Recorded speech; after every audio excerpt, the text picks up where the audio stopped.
Hello, everybody, and welcome. This is the last in our series of 6 webinars on Jewish language and names. And today I am pleased that we have with us a guest host, and that is my friend Esther Kustanowitz, who is a wonderful writer and co-host of Jewish pop culture podcast, The Bagel Report. You can catch her this Sunday at Limud's E-Festival, speaking about TV Gone Jewy. And I am Professor Sarah Bunin Benor from Hebrew Union College from the Jewish Language Project. And I am going to be talking today about Jewish personal names. I'm going to share my screen with you so you can see the opening question, which is actually something that I'd like you to write in the chat. And that is, please write the name of someone in your family, just one person, and who they're named after. I give you some examples here, like it could be Carly, named after Carl, or Sam Henry, named after Sam and Henry, or Michaela, whose Hebrew name is Esther, named after Estelle, whose Hebrew name is Esther.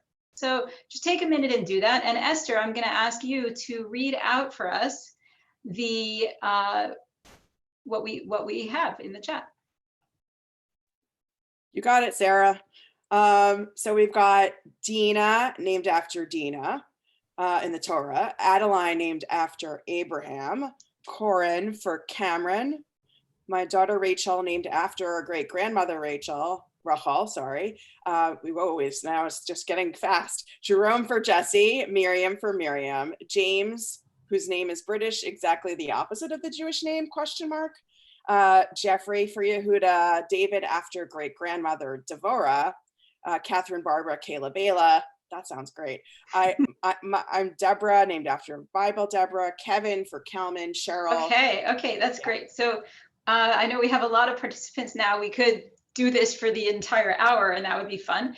But what we see here is a lot of people named after someone with the same letter, or perhaps with some other characteristic. Like in my list here, I included Ari, named after Leon, because they both mean lion, or Rena, meaning song, named after her great-grandfather who loves music. So we see here the main points of my talk, which is the assimilation and distinctiveness. We see that the names that you mentioned, a lot of them are common American names, and a lot of them are not. A lot of them are names that are distinctly Jewish, that are Hebrew, biblical, perhaps a bunch of Yiddish names were in that list. So this is a common thread throughout history, that Jews have used both distinctive Jewish names and names that are similar to those of their non-Jewish neighbors. And along with this, we also have the dual trends of tradition and creativity, that Jews have maintained or invoked names from ancient Hebrew in creative ways, often by using those techniques that you just showed us in your names, that either they were the similar sound or similar meaning or some other connection. And as you can see, contemporary Jews are continuing these traditions. So I'm going to demonstrate these points by talking about history and contemporary Jews. When we talk about history, I'm going to talk about the sources of personal names and the distinctive features of those names. And then when we talk about contemporary Jews, we'll talk about their preferences and patterns by looking at baby names and pets names. Okay, are we ready? Yes, we are. So Jewish history. The names that we see throughout Jewish history come from Hebrew and Aramaic, which are sometimes hard to tell apart. So we talk about them as one language, the Holy Tongue, and from local languages, and then from local languages that were once local. Or to put it in another way, the names come from Jewish texts, and that could be characters in the Tanakh or in rabbinic literature. Or it could be words that are in those traditions, but are not names until Jews make them into names. And then names can come from local languages and cultures, or they can be migrated names that came from languages and cultures that Jews were part of historically. So I'll give you some examples of all of these. First, the Tanakh. So obviously we have names like Yitzchak and Rivka and their derivatives, which could be the local surrounding society's version of those names, because biblical names have made it into many cultures, especially in Christian-dominated areas. So names like Isaac and Rebecca, but also Isaac and Becky, and then Jewish diminutive forms of these like Yitz or Itzikel, Ricky, and Riva. And then we have less common names from the Tanakh like Yigal, Shabtai, Shulamit, and Yiska. Then here are some examples of names from rabbinic texts, from Hebrew Meir and Bruria, from rabbinic Aramaic Kiva, which I just learned is Aramaic for Yaakov, and Chagai and Chanina. And then interestingly, there was a hiatus historically. Some biblical names were not used for centuries after the early rabbinic period until the revival of Hebrew names in the 12th century, which happened both in the Middle East and in Europe. Names like Abraham, Asher, David, Joel, Solomon, these names were not used in the 6th, 7th, 8th, 9th centuries, which is kind of interesting because often we think of it as a continuity, that these names have been used since antiquity. But we have to think about events that happened in history, and the 12th century revival of interest in Hebrew was one of those interesting discontinuities. So here are some examples of words from textual Hebrew that were not originally the names of characters in those texts. Names like Shira, Rachamim, Simcha, Naim, and Malka. And these are positive qualities. Names from nature like Dov, Tzvi, Margalit, and Livia. Theophoric names, and we see some of these in the Bible like Daniel and Emmanuel, but we also see some that came out later like Batya, Eliav, and Eliana. And we also have feminized versions of boys' names like Kalmane, which was found in 18th century Prague, Pine or Pinke or Pince, which is short for Pinchas, found in 19th century Poland, and in our contemporary times, names like Daniela, Ariella, and Amira. We also have non-Jewish origin names that come to be interpreted as Hebrew because of homophony, that is similarity in sound. For example, there's a name called Schneer, and that name actually, it's a Yiddish name that comes from Romance languages, from the Signor, but it comes to be interpreted as Shnei Or, two lights. And it comes to be seen as a Hebrew name. And men also used that as their religious name, considering it to be Hebrew. We also have examples of this from our American society today. Names like Amalia, which is an international name, but comes to be interpreted as Amal Yah, work of God. Maya, which is an international name that comes to be interpreted as water. Evan, Aiden, and Lila are other examples. And here we see these trends that I'm talking about. We see the tradition of using a Hebrew name and the creativity of linking contemporary names to our tradition of using Hebrew names. And these are names that are common throughout our society. So we see that Jews are able to integrate into the local society, but also maintain their distinctiveness, sometimes in coded ways. And in contemporary times, we have an additional layer of Hebrew words, and that is modern Hebrew from Israeli society today. Names like Ahuva, Dror, Gal, and Ami. And interestingly, contemporary American Jews don't tend to use the same names that Israelis are using now, but they tend to be a few decades behind in the names that they prefer. For example, my oldest daughter is named Aliza, and some Israelis think, oh yeah, that's an old lady's name, but my daughter is only 17. So another interesting trend in naming is using names to ward off evil or to heal. This is especially common when children got sick or when people got sick, that they would take on a new name, sometimes in addition to their name or sometimes to replace it.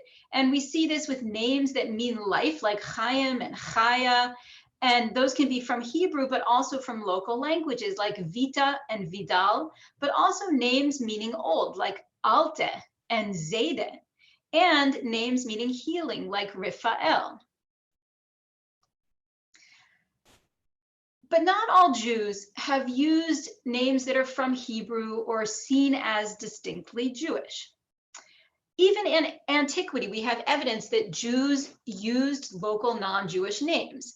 For example, the names Moshe and Pinchas and other names in the tribe of Levi are actually Egyptian in their origin. Of course, they've come to be seen as Hebrew names, but perhaps when those names were first used, people identified those names as Egyptian in origin. And we also see this in the book of Esther. The names Esther and Mordechai are based on Babylonian deities Ishtar and Marduk.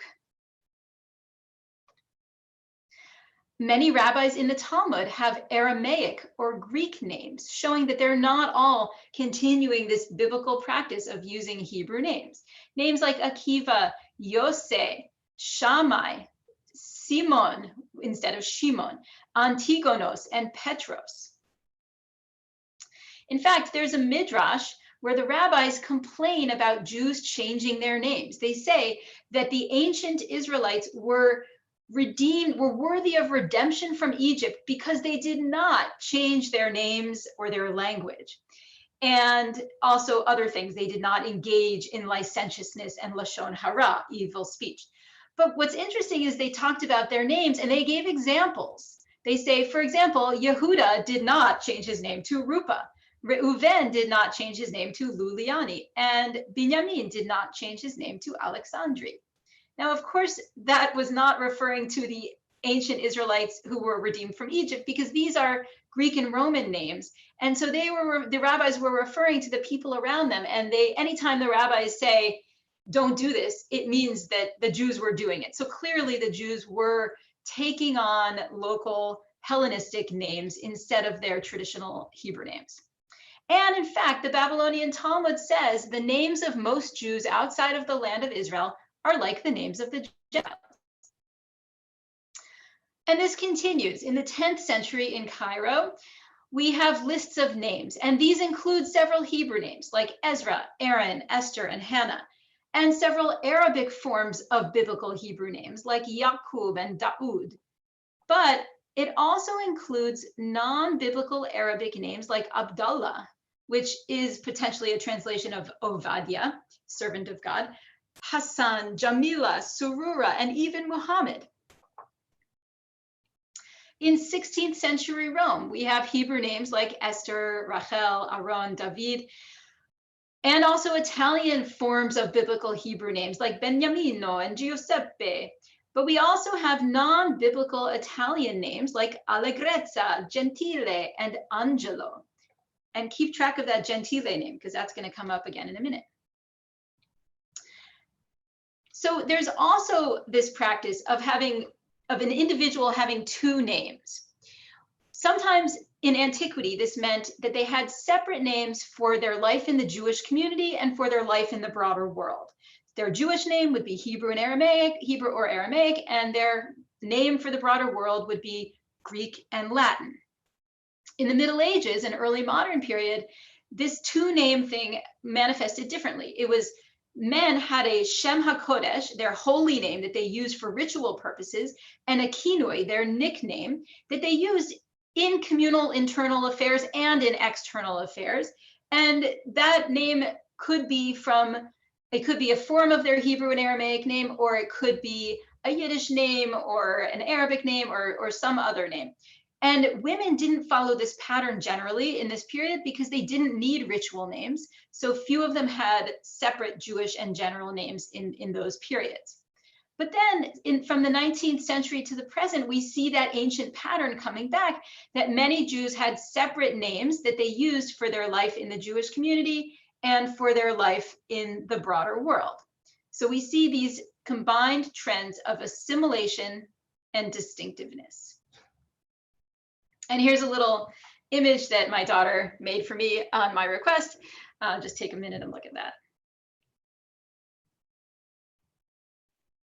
So really, Esther, also known as Hadassah, had her Jewish name, Hadassah, and her Starbucks name, Esther, right? The name that she uses in her interactions with the broader world.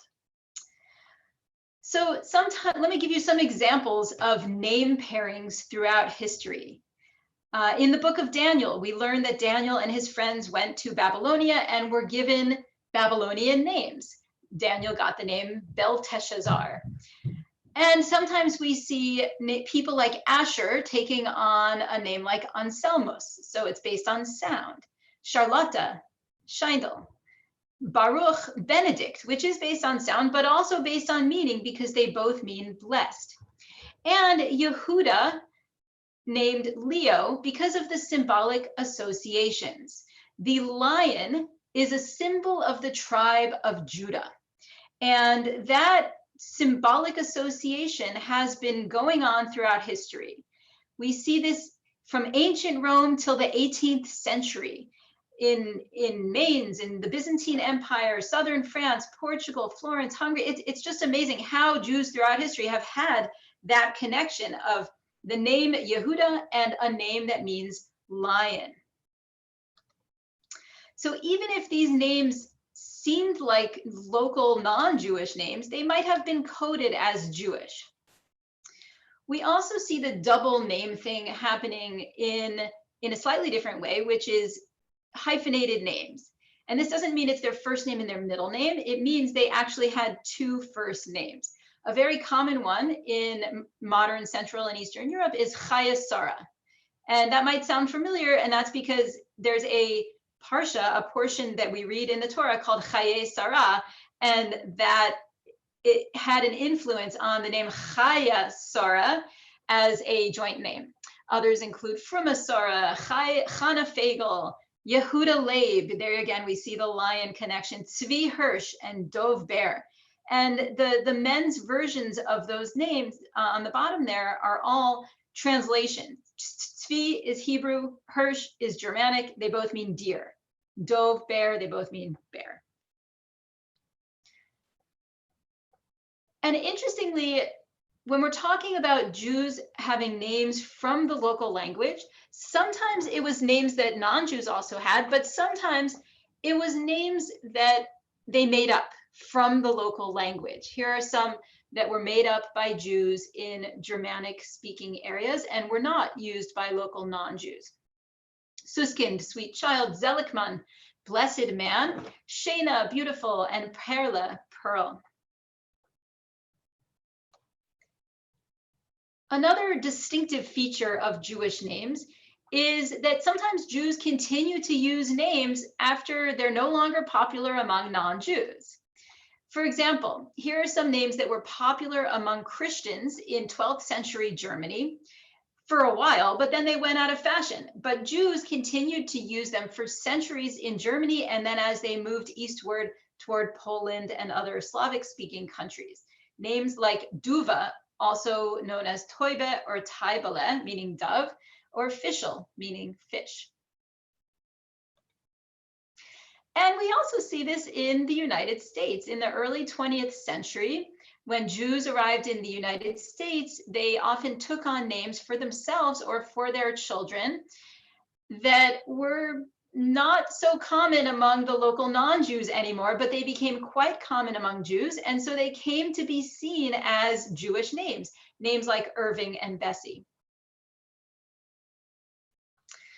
Another type of name is migrated names. That is names that Jews took on in a certain location, a certain part of the world, and then maintained after they migrated to a new location in the diaspora. So for example, in the ancient Middle East, Jews took on the names Esther, Alexander, Kalman, and Todros, which were from Babylonian or Persian and Greek. These are non-Jewish origin names that come to be considered Hebrew, and they're even used as ritual names. These names are maintained for many centuries, and so we do still have Jews today named Esther and Alexander. I don't know a lot of Jews named Todros. I know a few named Kalman. And then when Jews lived in the Romance-speaking world, especially in medieval Spain, France, and Italy, they took on many Romance names, and they kept many of these when they moved to Ashkenaz, to Germanic-speaking lands. Names like Reina, Tolce, which means sweet, comes from dulce. Yenta, which comes from that Italian name Gentile that I mentioned before, meaning gentle, not Gentile. Fivush, which comes from vivus, meaning vivacious or alive, life. And Schnir, that I mentioned before, from senior. And then when Jews moved from Germanic lands to Slavic lands, they, of course, maintained many of their Germanic names, just as they maintained many of their Germanic words in their Yiddish language. Names like Wolf, Lemmel, Frede, and Liebe. And then when Jews moved from Eastern Europe to the United States and to other parts of the world, they maintained many of their Yiddish origin names, like Shena, Rezel, Reina, Kalman, Zalman, and Zelig. So another interesting aspect of this whole conversation is that we've been talking about sources of names, but some names have multiple sources. For example, the name Bina. Bina probably comes from an Italian or French name, Bona, meaning good. And Romance-speaking Jews brought this name to Germanic lands.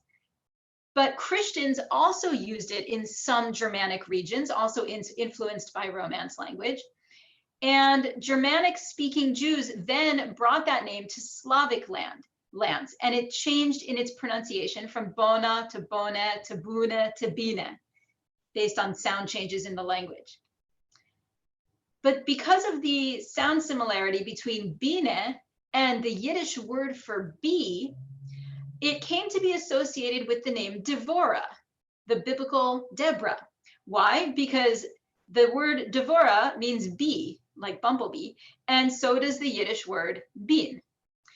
And it also came to be influenced by the German named Biene, which was a nickname for Sabina. So when somebody named their child Bina in Eastern Europe or Central Europe, they might have had any of these connotations in mind. I would have liked to be there when they were talking about what to name their children.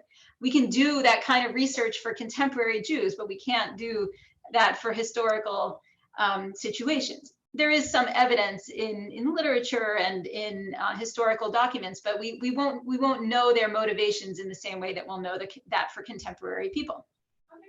But then interestingly, this name changed again in the modern period because Yiddish-speaking Jews brought the name to the United States, and it came to be interpreted as a Hebrew word, Bina, which means wisdom. So if you are interested in using the name Bina, you would benefit from learning about its fascinating multiple-sourced history. And again, we see the trends of assimilation and distinctiveness, that Jews are using a name that has influences from local uses of that name, but using it in quite distinctive ways and using it in creative ways, incorporating the Yiddish and Hebrew into their use of this name. We also see gender differences. We see that men are more likely to have biblical names and women are more likely to have names from local languages. Take a minute and think about why that might be.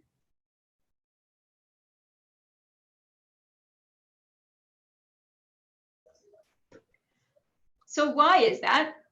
Well, first, women did not need Hebrew ritual names. So it makes sense that they would be less likely to have those biblical names. But also because there are many more biblical names for men than for women. Over 2,700 for men and only about 50 for women. There are also geographic differences. I'm sure many of you know that Ashkenazim and Central Asian Jews named after deceased relatives, and Sephardim and some Mizrahi Jews name after living relatives. And even though this seems like a difference, it also is an example of unity because all of these groups are naming after relatives. And this leads to the preservation of certain names throughout the centuries. Again, an example of both tradition and creativity. So now we turn to contemporary American Jews. What sources are contemporary American Jews using? Well, the same sources that we've been talking about this whole time. The texts, the Hebrew words, the migrated languages, in this case, Yiddish. There aren't a lot of migrated names from Ladino or Judeo-Arabic or other languages. And of course, the local language and culture. Some of the names that you gave at the beginning are American names, right? And when we're talking about the Hebrew words, American Jews do have that added layer of names from contemporary Israel. And we also have some of the same patterns using two names, the English name and the Jewish name, or the Hebrew name, right? Which can also be a Yiddish name. Or our regular name if it's a name from Hebrew or Yiddish, and then a Starbucks name as our name that we use in our in some interactions where people might have trouble pronouncing our names. We also see creative connections between English and Hebrew names and creative ways of naming after relatives.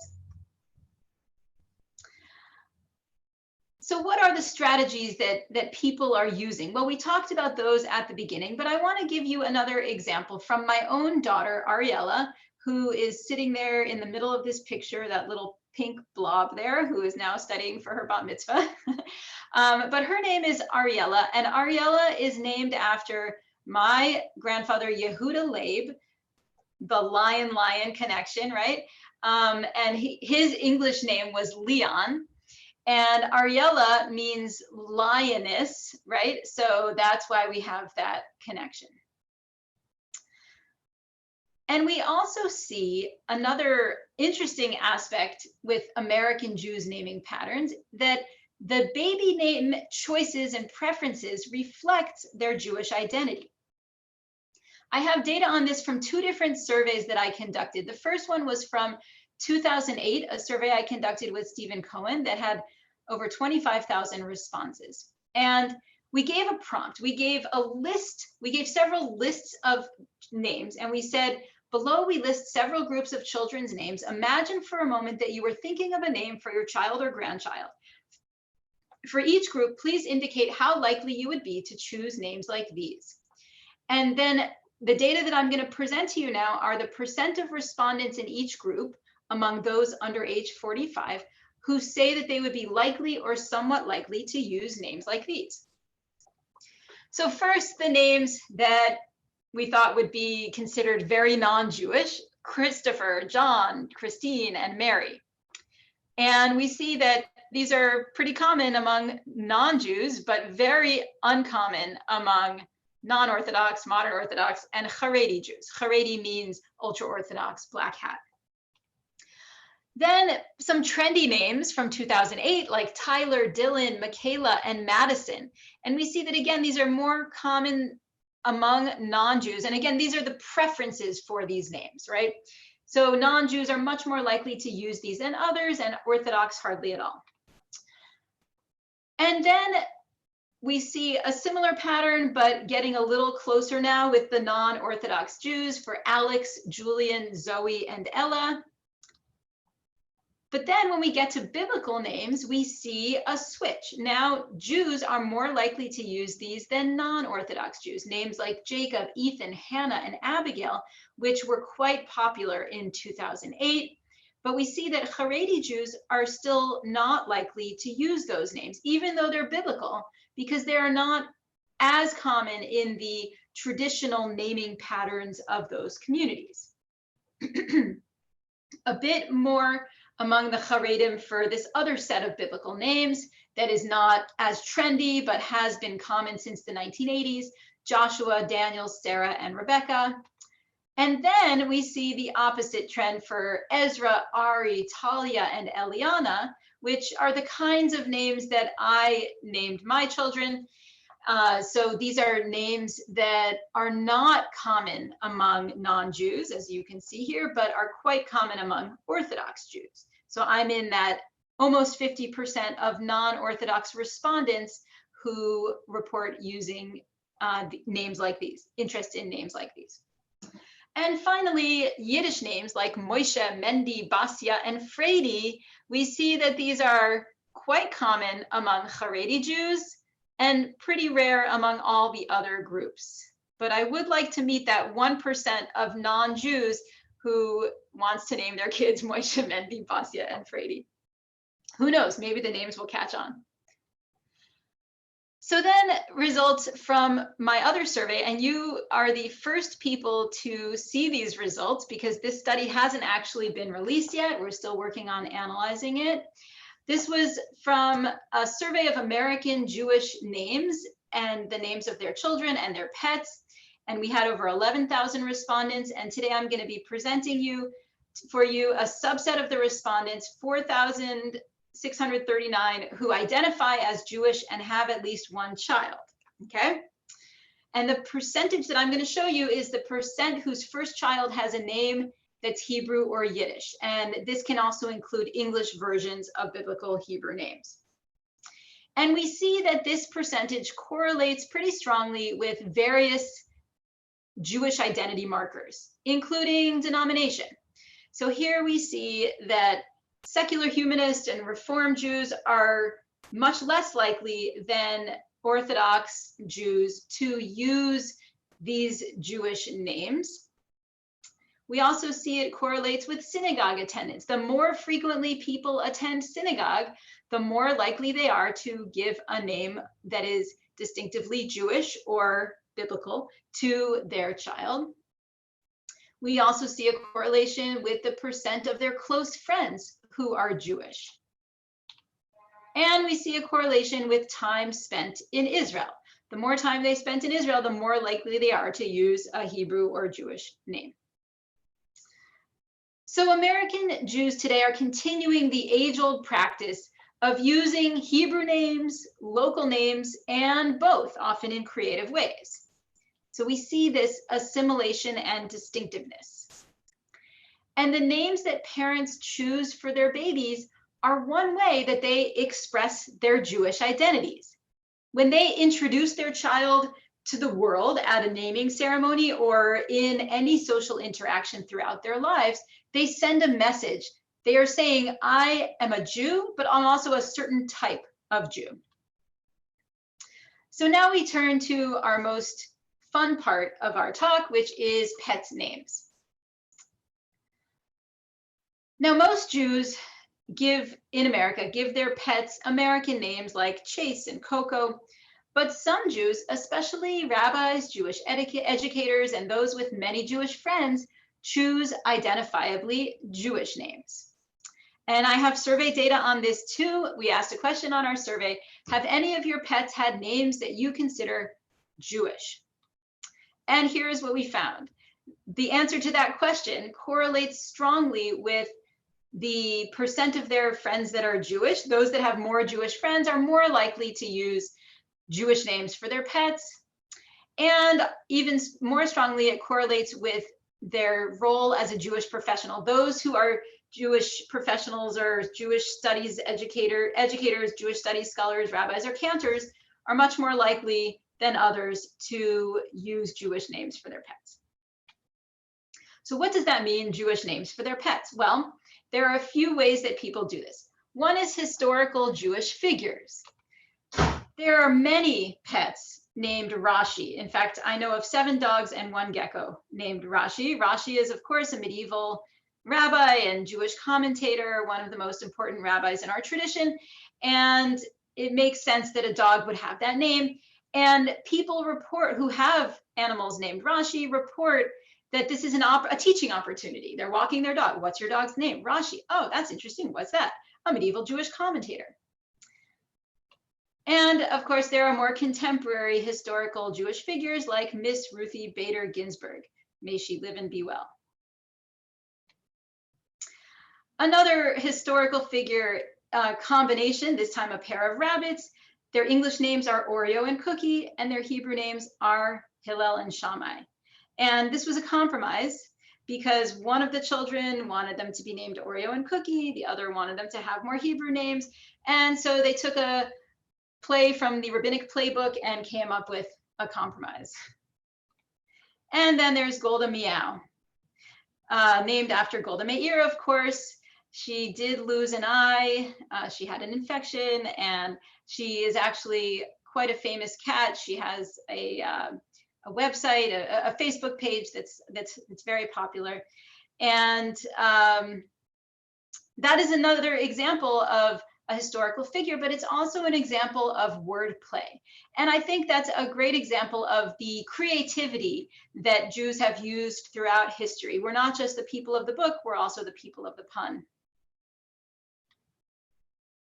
Another type of Jewish names of pets is food names. These dogs are named Latka, Macaroon, and Bialy, for example. And here's a dog from a Sephardic family named Boreka. And so names of animals that have food names is kind of interesting because you don't actually want to eat your animal, but it is a common trend in American life in general, naming your dog something like Biscuit, right? Using a food name for your dog and using names from the historical Jewish traditions, the historical Jewish foodways, shows that Jews find those things important. Another type of pet name is a characteristic. So animals named Motek, Suris, and Nitzi Klug, not so smart. Here are 2 cats who are named based on their characteristics, Lev and Safam. If you look closely at the picture, you'll see that the one on the left has a heart-shaped nose, and Lev means heart, and the one on the right has a mustache. Safam means mustache. Another type of name for a pet is using non-English animal terms. And in fact, this is also a common American trend when people look at websites, what should I name my animal? Sometimes they suggest using names for that animal in other languages. And because of Jews' multilingual past and present, they sometimes use names from Hebrew, Yiddish, and Aramaic. Kelev means dog, Tuki means parrot, Ketzela is Yiddish for little cat, and Shunra is Aramaic for cat from the Chad Gadya song. Ata Shunra De'achla Legadya, right? And sometimes people are silly with these kinds of things and they'll name a cat Kelev or something like that. Another type of name that is sometimes not as comedic is biblical names. So just naming your animal with a name like Jethro or Amos, which are not as common among humans. Or naming it something from the Tanakh, from the Bible, that isn't a name, but is a concept, like Nachamu. Somebody named her cat Nachamu after her brother had died, and Nachamu means comfort, be comforted, my people. And this cat brought great comfort to her after the death of her brother. Here is a biblical animal named Queen Vashti, who, just like her biblical namesake, is refusing to dance or continue with her walk. Other religious concepts are commonly expressed in names of animals, names like mitzvah, matzah, and afikomen. Sometimes named animals that are acquired on a particular holiday get a name that is related to that holiday. Like the cat that arrived right around Passover and kept hiding under the couch got the name afikomen. And here's another sweet story. A woman got a cat after her husband had died and named the cat Tikva.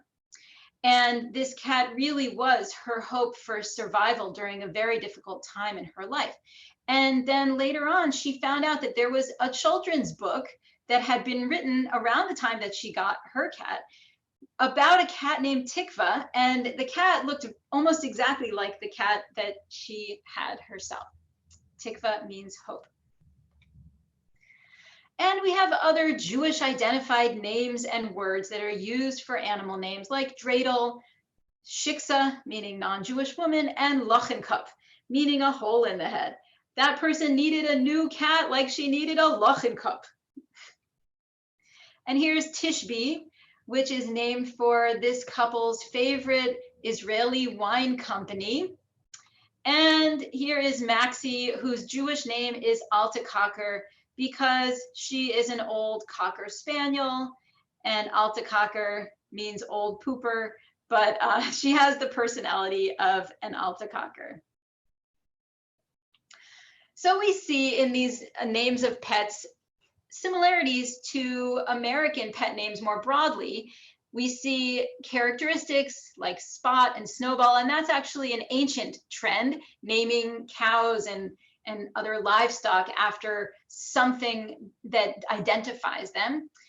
Food names like Biscuit and Peanut, puns on celebrity names like Drulius Caesar, Rosa Parks, and Kitty Purry. And the use of personal names for pets is actually a new trend that only started in the 1980s, naming your dog Bella or Jimmy, for example. And we see that common among Jews as well, but often using specifically Jewish names.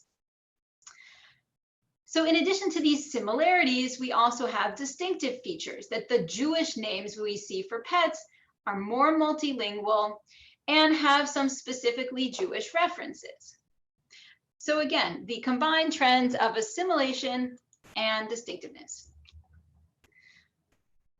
So although Jews are relatively integrated into American society, many intentionally highlight their Jewishness through their pets' names, which sometimes leads to teachable moments. And we see the resources for distinctiveness, the biblical and rabbinic texts, the values, historical figures, Israel, and nostalgia for the old country, for foods, and for the Yiddish language. And these demonstrate some aspects that are important to American Jews. So in conclusion, the names that Jews have given to their children and their pets reflect their dual trends of assimilation and distinctiveness, which are important for a minority group. And contemporary Jews are continuing the traditions of Jews throughout history and adding some new creative twists. Our names express both our Americanness and our Jewishness, as well as our specific brand of Jewishness. And of course, we see similar trends in language, which I've spoken about over the last few weeks, and other cultural domains like food, music, and art. That's it. Now I look forward to your questions and comments. So Esther, please unmute yourself and tell me what questions I should start answering. That was fascinating. There was a lot of robust conversation and a lot of people have a lot to say. So Okay. I've got a couple of questions for you. I don't know if we'll get to all of them, but one of the things that came up was that there was a question about whether giving Jewish names to pets either expresses ambivalence about Jewishness itself or could be considered by some to be an insult.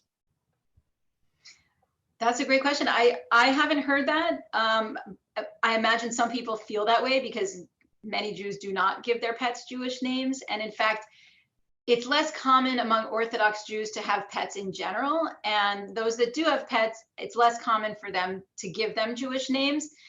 But you certainly see that among Jews who are newly Orthodox, that some of them insist that they want to keep their pet and show their newfound appreciation for Orthodoxy or Jewishness by giving them a Jewish name. I don't think that when people use those Jewish names, they're showing any kind of negativity about Judaism. And I think a piece of evidence for that is that it's much more common among rabbis and Jewish educators than others. We had a question about how certain names became Jewish. We had one about the Russian name Baba, and one about how the name Bernie, which we associate to be so Jewy, for lack of a better word, how that became considered Jewish. Yeah, well, so Baba or Boba means grandmother, and that is a Slavic word that became part of Yiddish and is still used in Jewish English today to mean grandmother. I'm not sure if it's used as a name as well. I think it might be. I think that, yes, it is actually. That is one of those names that is used to ward off evil or illness, like Alte or Zede.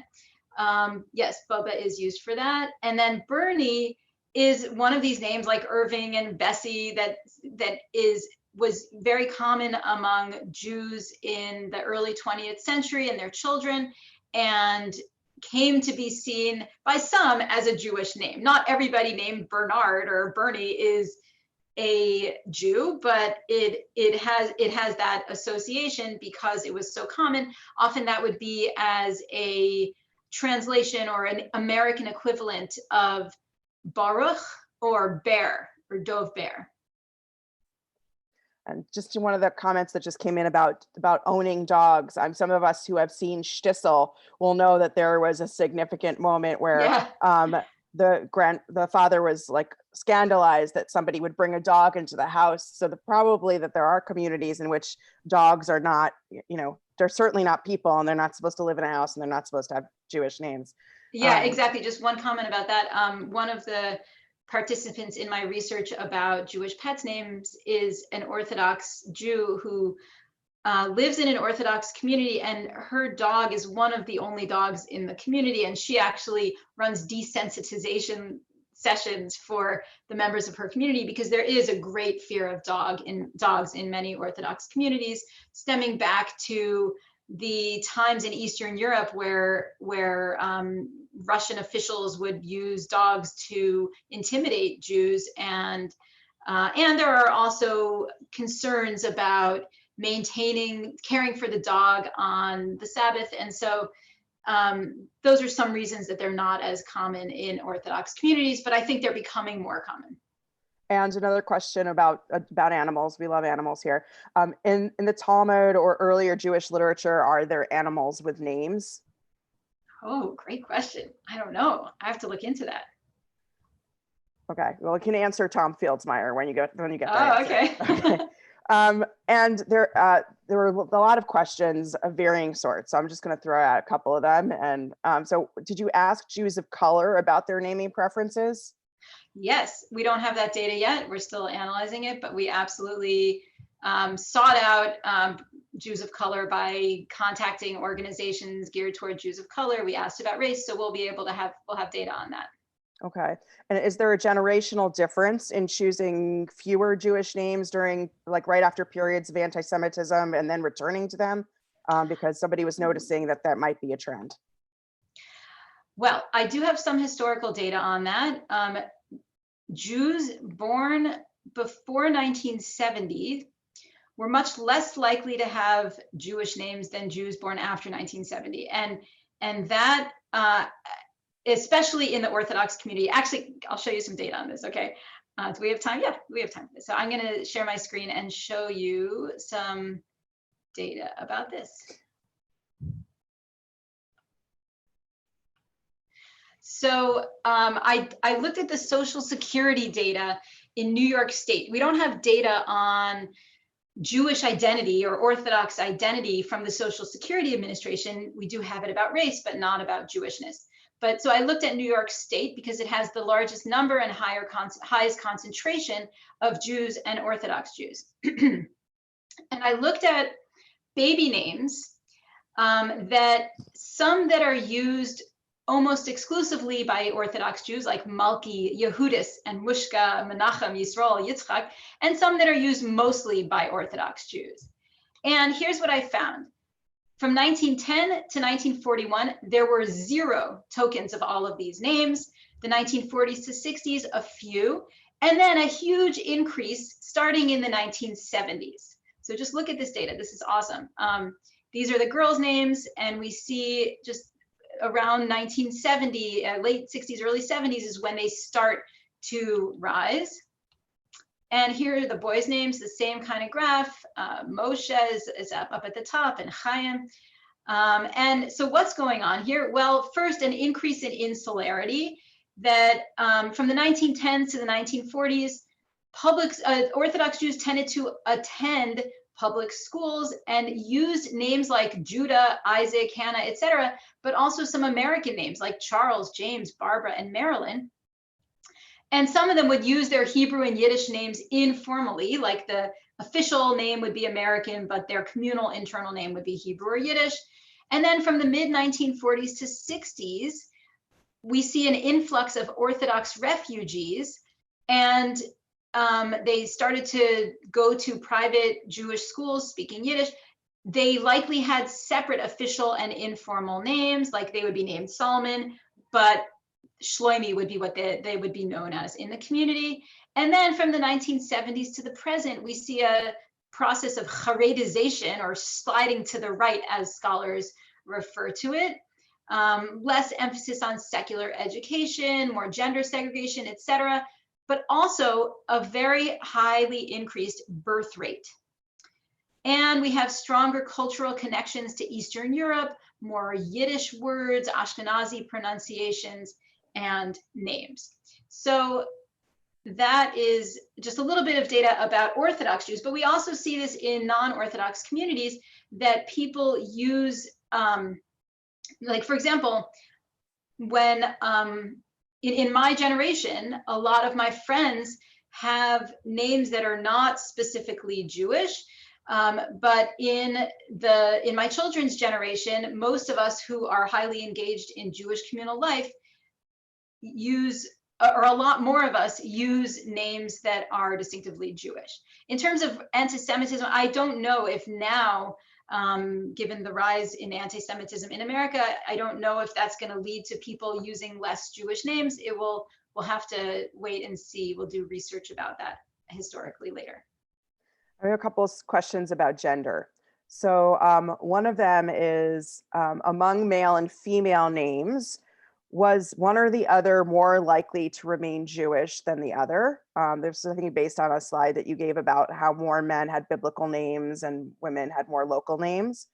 And did girls and women not need Jewish or ritual names for ketubot, for marriage contracts, and for gravestones, and presumably other parts of Jewish life? Yeah, my understanding is they did not, that until modern times, their marriage contracts and gravestones would just use their name, whatever it was. But starting in the 19th century, they did start to have separate names for Jewish ritual purposes and for their general life. But I have this great book, it's really heavy, by Alexander Bader. Is that backwards? Oh my gosh, am I mirrored? Are those letters backwards? Huh. Okay. Well, anyway, you don't have to read it, but it's a huge book listing names in Ashkenazi communities. The men's section is bigger than the women's section, but just leafing through the men's section, most of the names are Hebrew. And leafing through the women's section, most of the names are not Hebrew. So it's definitely the case. And that's also true in Middle Eastern countries. And I'm looking forward to doing that analysis on the name data from the United States as well. Okay. We've got two more questions about specific names. The origin of Jason. and that Irving, Bernard, and Sylvia started as Yankee names, and maybe when the Jews started to use them, then the non-Jews stopped using them. So is there any truth to that? Yeah, I think that is true. And I think part of it is just that names go in phases, and that at the time when immigrants were taking on these names for themselves and for their children, they were becoming less popular among the broader population. And certainly that decrease in popularity could have had to do with the fact that they were becoming more common in Jewish communities. And what was the other part of the question? Jason. Oh, Jason. And not just its origin, but why it has become so popular, it seems. Yeah. Well, the origin, I mean, it's a Greek name, right? And it's one of the high priests. So it is a historically Jewish name in that sense. Why is it so popular now? It has to do with general naming patterns in America. In around, I think 2000 or so, there was this trend of names that sound like Jason, like Hayden, Caden, Braden, Jason, like the similar sound pattern. And so that's why that name is so popular now, as part of that sound pattern trend. Wow. That's great. There are a couple more questions and we're done at 5, right? So, yeah. So we're just going to squeak them in under the bell. Okay. So one of them is about the difference between Ashkenazi and Sephardi naming structure and like how that influences trends. In America in particular, or it didn't specify? It didn't say. Well, so there, of course, is the difference about naming after people who are still alive and people who have died. And of course, Yiddish is more common among Ashkenazi Jews than other communities. And aside from that, I don't have data on that yet, but that's something that we're going to look at in the names survey data. Okay, great. And I believe this is the last question. And if I missed anybody, I'm really sorry. There's a lot of conversation flying, but a couple of people were interested in knowing if this material is available in a book anywhere, or if it's only in an academic publication, or if you haven't published it yet. So anything you can tell us about that? Okay, so I am working on a book on Jewish names of pets. That has not been published anywhere yet. I don't know when I'm going to finish that because I have a lot of projects that I'm working on. But the information about the historical names is available in this very heavy book and in some articles that are available online. I would recommend looking at the Avotenu website. And I will be happy to send a link to that later because they have a lot of resources there. And in terms of, I do hope to eventually write a popular book about this topic because I find it fascinating, and I find that whenever I speak about it in a public setting, people are really interested. And so I thank you all for your interest. I think that I am not the only one who finds this topic fascinating. I just want to end by saying thank you to everyone. Thank you, Esther, for moderating today. Thank you to Lex and Dan for all your help and for inviting me to do this series. And thank you to all the participants who really made this possible. This is the last in our series, but I've been asked for an encore. And so I'll be teaching as part of the Shavuot program that Jewish Live is presenting.